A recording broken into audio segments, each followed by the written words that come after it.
Sudah meditasi? Sudah ya. Terima kasih Bapak Ibu, adik-adik semuanya pada hari Minggu yang berbahagia ini sudah hadir pelihara, sudah melakukan. Mari kita sama-sama mengagungkan doa kita dengan asisten Namo Saryang Adi Budaya. Namo Budaya. Itu diambil video ya sekarang. Yuk. Ibu ya, yang saya hormati, juga adik-adik sedharma yang saya cintai dan saya banggakan. Kita semuanya masih memiliki jodoh karma baik ya, dengan kita sama-sama meluangkan waktu kita ya, yang mana itu merupakan salah satu kewajiban kita sebagai umat beragama ya.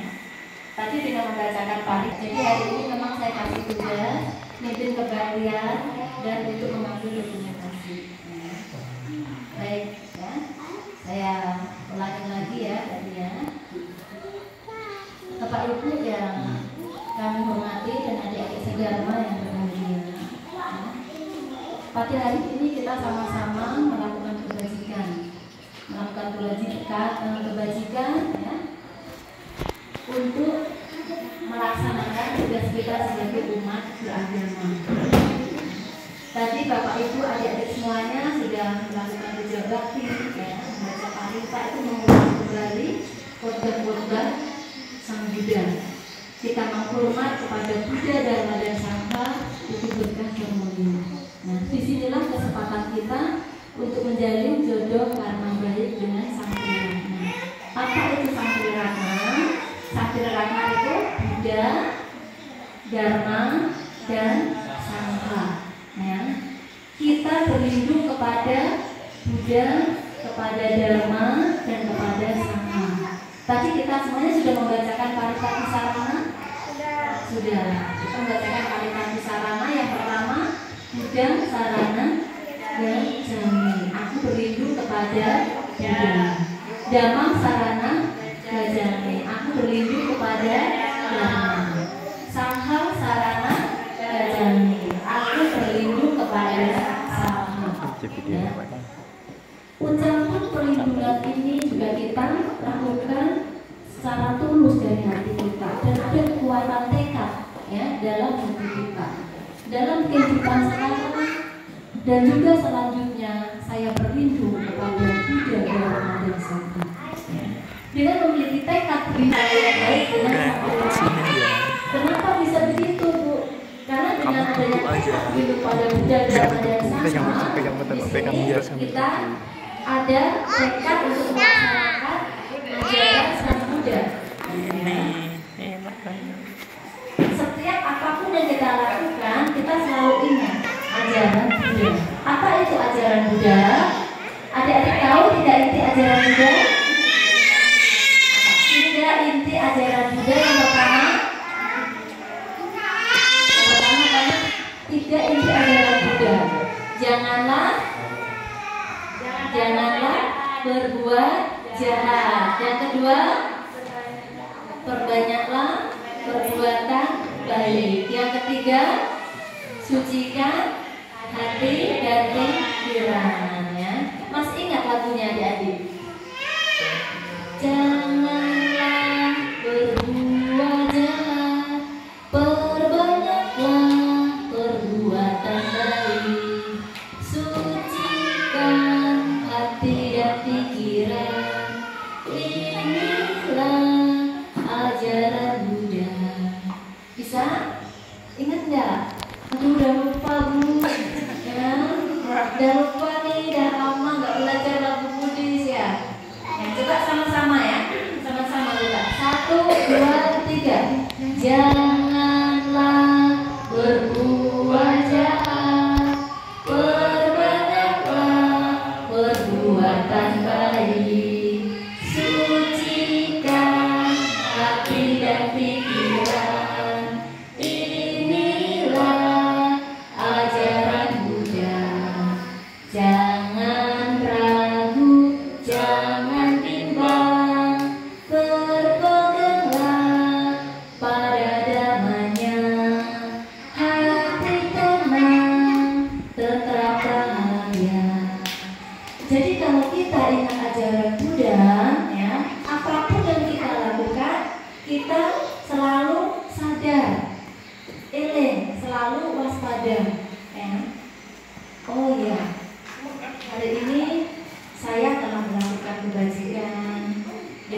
Ya, biasanya kita langsung kesal, langsung jengkel, kita ingat ajaran Buddha.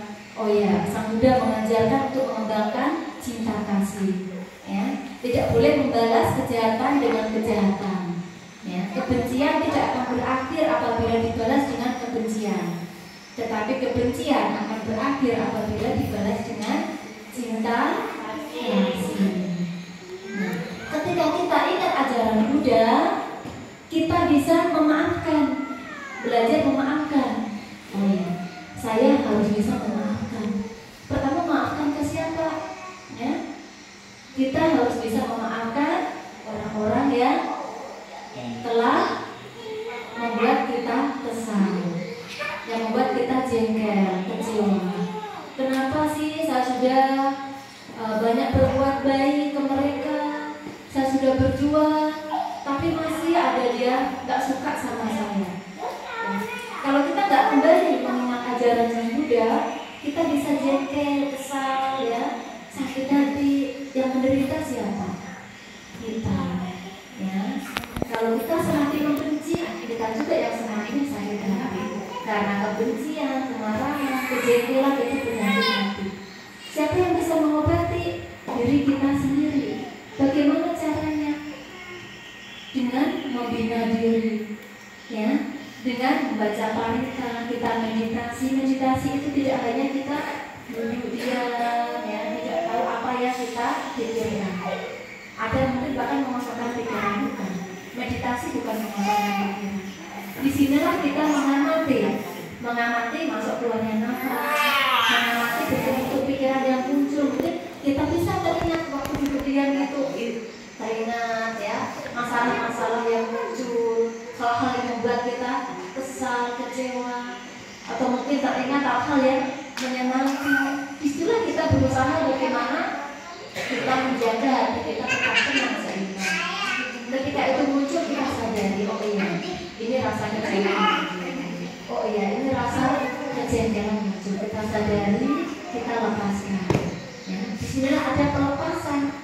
Karena apa yang kita rasakan, apa yang kita dengar, apa yang kita lihat dalam kehidupan kita sehari-hari, sejak kecil sampai kita dewasa, ya, sampai besar, sampai usia tua nanti, semuanya terserap dalam bawah sadar, masuk ke dalam bawah sadar, yang suatu saat itu akan muncul, ya.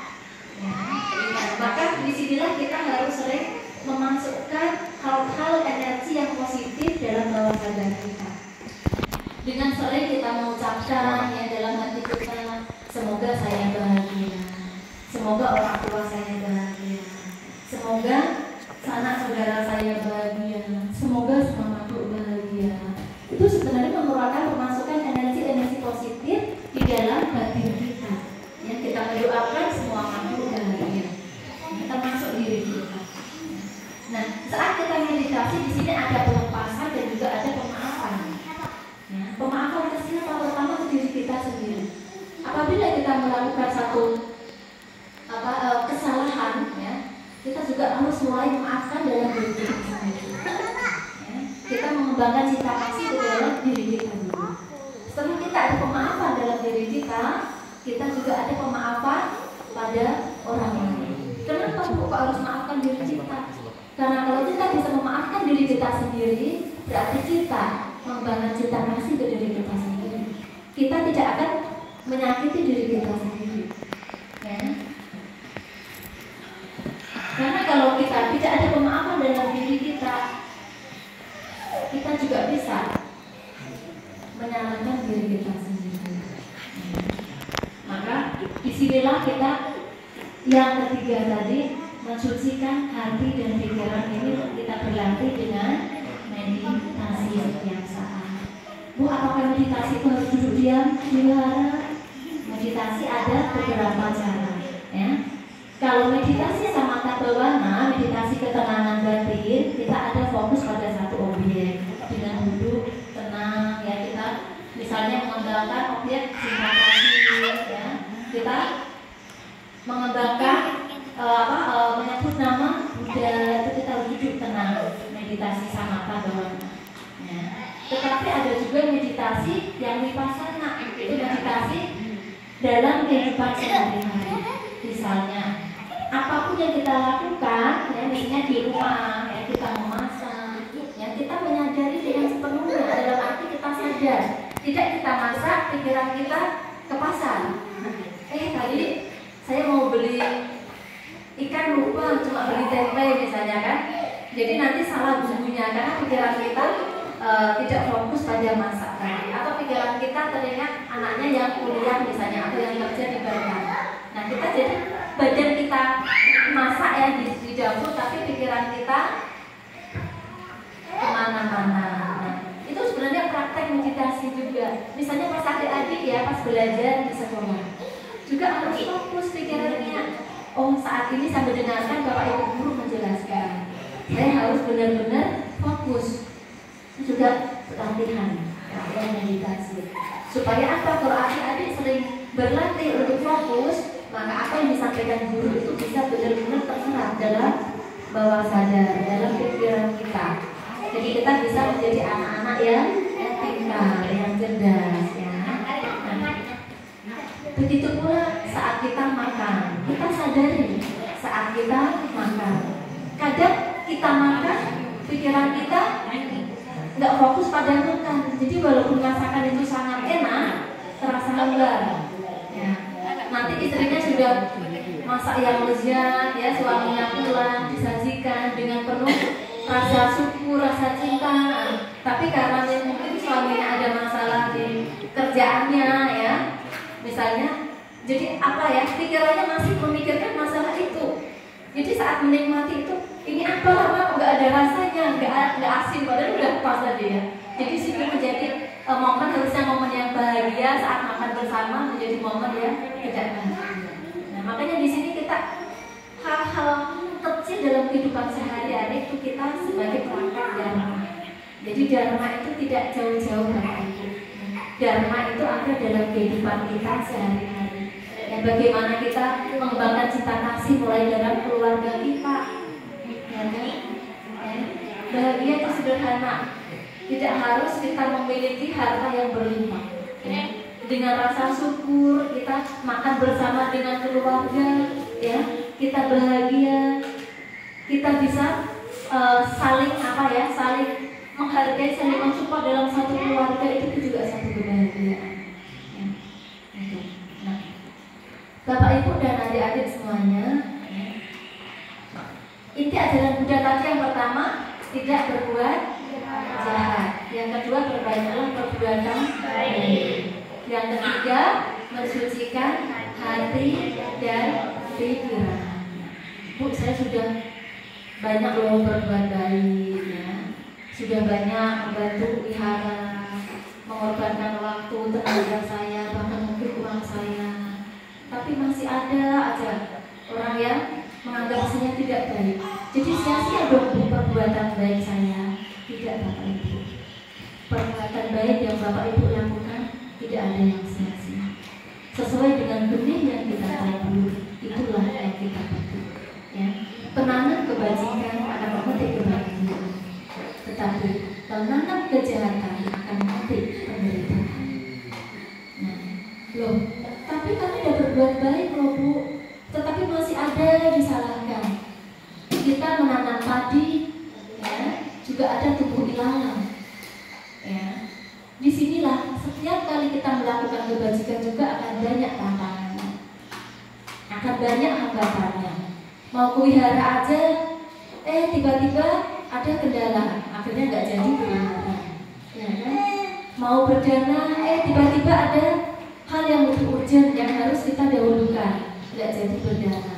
Begitu pula kebajikan-kebajikan yang kita lakukan, ya, ada yang langsung berbuah dalam kehidupan sekarang, juga ada yang berbuah dalam kehidupan selanjutnya nanti.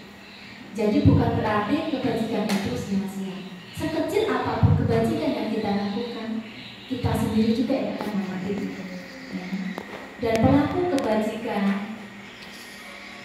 dimanapun berada sampai kehidupan selanjutnya nanti, buahnya sangat kebahagiaan.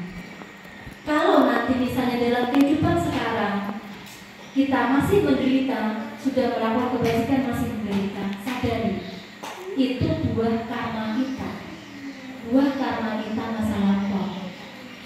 Bu, saya sudah loh kerja keras, ya, nyari uang, tapi saya nggak kaya-kaya. Jadi kapan kayanya, Bu? Saya sudah berdoa tiap hari minta pada Buddha supaya saya lancar rezekinya, ya. Tapi kok nggak ada lah lancar rezeki saya, ada aja hambatannya. Nah, kalau kita tidak ada keyakinan kepada Buddha dan dasar ada Tuhan, kita akan menyalahkan Tuhan. Tuhan nggak adil dong, Bu. Ya, ada yang orang sudah kaya, ya, udah ganteng kaya, banyak lagi mobilnya, banyak rezekinya, tapi kami yang udah susah, sakit-sakitan, ya, mencari uang aja susah. Sekarang semuanya mahal, tambah menderita lagi. Kita akan menuntut dan progres. Tetapi ketika kita menyadari apapun yang terjadi dalam kehidupan kita itu bagian dari karma kita, maka kita akan sadar, oh iya, ini hasil dari karma kita masa lampau. Jadi saya tidak menyalahkan siapapun, tidak menyalahkan orang tua, tidak menyalahkan Tuhan, tidak menyalahkan Buddha, tetapi kita kembali menyadari inilah memang yang harus saya terima. Saya terima dengan ikhlas, saya bersyukur, ya, mereka sudah menjadi guru-guru kesabaran saya. Disinilah saya melunasi hutang karma. Kita hidup ini punya tujuan Bapak Ibu, tidak hanya cuma mampir-mampir, ya. Kalau di bahasa Jawa ada kita hidup ini mampir-mampir, ya, tapi maknanya tidak sebatas itu. Mampir-mampir di sini kita harus bisa memaknai, ya, karena hidup ini singkat. Kita mampir-mampir berarti kan singkat, kita hanya singgah untuk minum. Itu ibaratnya kita hidup ini singkat, sementara, ya. Karena kita tidak ada yang hidup kekal selamanya. Nah, disinilah bagaimana kita bisa memaknai kehidupan yang singkat ini, ya, untuk memberi makna dalam kehidupan kita, supaya nanti ketika kita meninggal dunia kita terlahir di alam yang bahagia, bertemu dengan ajaran Buddha, paling tidak terlahir di alam surga.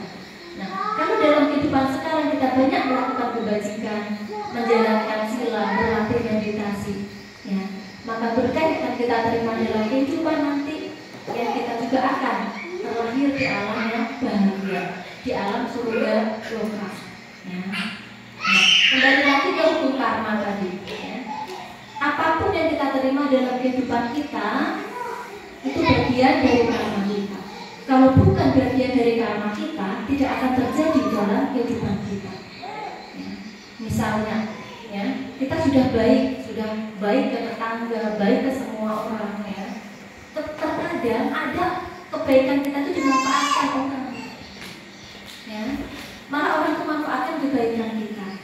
Itu juga terjadi dalam kehidupan kita, ya. Misalnya, ya, tiba-tiba ada apa, ya, mereka hutang nggak dibayar misalnya. Tiba-tiba ada barang kita dicuri orang, ya. Nah, kalau kita tidak kembali menyadari itu bagian dari karma kita akan muncul kekecewaan, kejengkelan. Kenapa sih udah saya pinjamin uang nggak dikembalikan? Padahal saya sudah baik sama dia loh, misalnya. Ya, kita sudah baik sama orang, ya, tiba-tiba ada kita kehilangan sesuatu. Nah, itu bagian dari karma kita. Ketika kita menyadari itu, kita legowo. Oh iya, saya memaafkan. Ini bagian dari proses karma yang harus saya lunasi. Ya, begitu pula dalam hidup berkeluarga, ya, hubungan suami istri, kita bertemu dengan suami kita, ya, kita memiliki anak, itu akan sebab jodoh karma lampau, ya. Sebab jodoh ini ada yang baik, ada yang buruk. Terkadang ada anak yang melawan orang tua, terkadang ada suami, ya, yang bisa apa, ya, kejam sama istri, ya. Ada juga itu kekuatan karma lampau mempertemukan, ya, Bapak Ibu untuk melunasi hutang karma. Mungkin dalam kehidupan lampau Bapak Ibu, karena begini Bapak Ibu, proses hukum karma itu, ya. Ketika kita membenci seseorang, dalam kehidupan kita juga selanjutnya nanti akan terus bertemu dengan orang itu juga, ya. Maka kita hati-hati dalam berpikir, ya, dalam berkata, ya, juga dalam berbuat. Ketika kita menyakiti seseorang lalu membenci kita atau kita timbul kebencian, ya, itu akan terus apa-apa, ya, berkesinambungan proses karma itu berlangsung, ya. Makanya kadang ada anak yang tega dengan orang tua, itu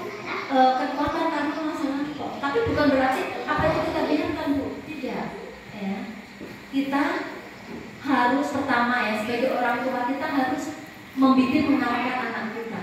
Kalau kita sudah membimbing, mengarahkan yang terbaik untuk anak kita, dan ternyata anak kita itu memang tidak berhasil, dan kita sadari, oh, memang ini bagian dari karma saya.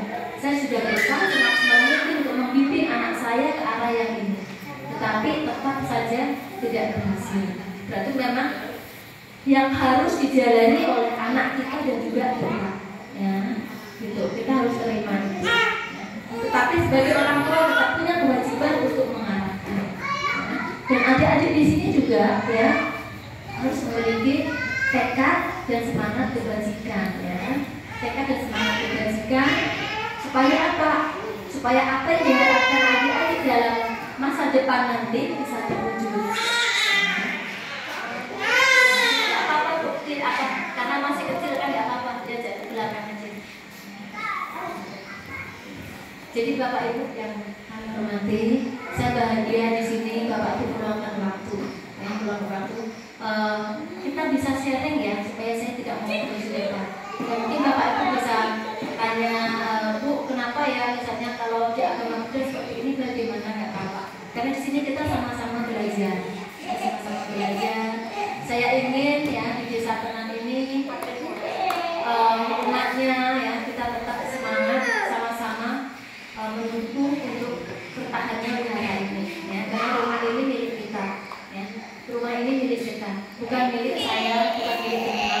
Ya, milik kita semua umat Buddha di desa Tenan ini. Jadi mari kita sama-sama jaga, ya. Mari kita sama-sama rawat, dan nanti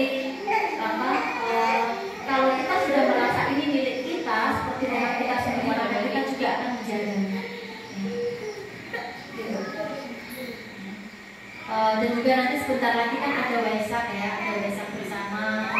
Dan nanti kami harapkan juga di sini tetap semangat ya, disampaikan ke umat kita perayaan Waisak kita ya. Jadi kita tetap tumbuhkan semangat bersama kita, karena kalau kita yang tidak menjaga umat kita siapa lagi ya. Gitu. Saya juga mohon maaf ya, kemarin ada janji ya Pak Edi ya, ada janji rencana mau adakan hari Ibu, tapi kondisinya belum mendukung Pak Edi. Jodoh karmanya ini tetap terjadi, tetap dukung anak-anak kita dalam belajar agama. Dan saya berharap juga kalau adik-adik di sini kuliah atau sekolah ya, orang tuanya juga mendukung dan juga komitmen ya. Misalnya yang kuliah online maupun yang langsung ya, itu harus ada komitmen. Kalau enggak nanti juga tidak akan selesai ya. Tadi saya juga BA Anto ya, Anto sebagai contoh yang saya sudah lulus, sudah S1 ya. Ini merupakan satu kebanggaan bagi umat saya di sini. Karena ada yang sudah lulus sarjana. Nah, adik-adik di sini juga harus semangat belajar, ya, harus semangat belajar karena masa depan adik-adik di sini adik-adik yang menentukan. Orang tua, ya, mensupport adik-adik semua. Itu menjadi kewajiban orang tua. Kewajiban adik-adik belajar dengan sungguh-sungguh, ya, supaya bisa sukses. Nah, kalau Pak Anto kemarin nggak mau kuliah, dia juga nggak bisa ngajar di Pagri Agama. Ya. Tetapi karena mau kuliah, mau sekolah dan berhasil, maka bisa mengajar menjadi guru di Pagri Agama. Tetapi dia juga ada tugas tambahan mengajar di Renang Umum. Bu, kenapa nggak mengajar di sini saja? Kadang itulah Bapak Ibu. Kadang kan dari kampungnya sendiri malah tidak terbina ya, tapi membinanya di daerah lain. Itu Pak Edi ya. Yang mungkin Bapak Ibu ada kecewa, kenapa kok nggak mengajarnya di sini? Yang ini nggak usah direkam Pak ya. Nanti aja. Masalah Pak Anto kan? Itu tadi setelah kita tahu kan, oh ya ternyata salam dan amin itu nama budaya. Oh ternyata kalau habis doa itu kalau yang lain amin, gitu kan ya? Ya. Kalau kita udah sadu. Kita tahu dan itu sesuai kemantapkan hati kita. Biasanya pas kita di Islam ada kita membacakan Al-Fatihah gitu kan. Nah terus kan ada doanya. Nah kita cukup gini aja. Santri serta ulanjut kita. Semoga semua makhluk itu bahagia. Nah kalau yang lain membacakan apa?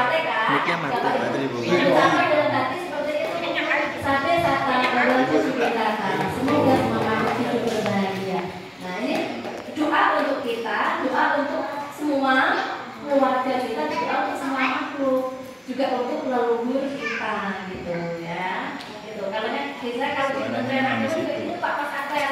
Nah, kita awali kegiatan ini dengan membacakan Al-Fatihah. Jadi kita juga itu ada, bahkan kita sesuai bahasa kita, karena kita sudah mengenal ajaran Buddha. Kalau bertamu ke rumah ya gitu, nah budaya gitu tuh salah dalam agama Buddha ya. Adik-adik juga gitu, ketemu juga gitu. Jadi sudah paham ya, sudah paham ya Bapak Ibu. Itu pentingnya agama di sini sebenarnya dari lahir sampai meninggal loh prosesnya. Misalnya saat lahir kita membacakan doa apa, ada saat anak mau melahirkan ada kok doanya. Ada doa untuk memperlancar kelahiran. Terus ada doa kemudian sudah jalan tapi kayak berhenti ya Pak. Ada yang potong rambut. Nah itu kan udah mulai dijalankan di sini. Oh masih jalan ya? Jalan. Gak pernah ngabarin saya lagi ya? Sekarang itu kan sibuk betul sekarang. Gak luarnya itu susah kok. Kalau dikabarin saya luangkan pas kalau pas jodoh karmanya pasti ketemu Pak. Nah gak apa-apa dikabarin aja nanti Kalau nanti tuh ya, kalau nanti saya punya anak lagi saya dipukul lah. Misalnya pas pernikahan kan ya, pernikahan ada tata caranya dalam agama Buddha. Terus misalnya pas kalau pas hamil ya, itu kan ada sampai 7 bulanan, 7 bulan kandungan itu juga ada tata caranya dalam agama Buddha. Pindah rumah, bagaimana tata caranya? Ada doa pembersihan, apa saat mau masuk ke rumah, ada juga tata caranya.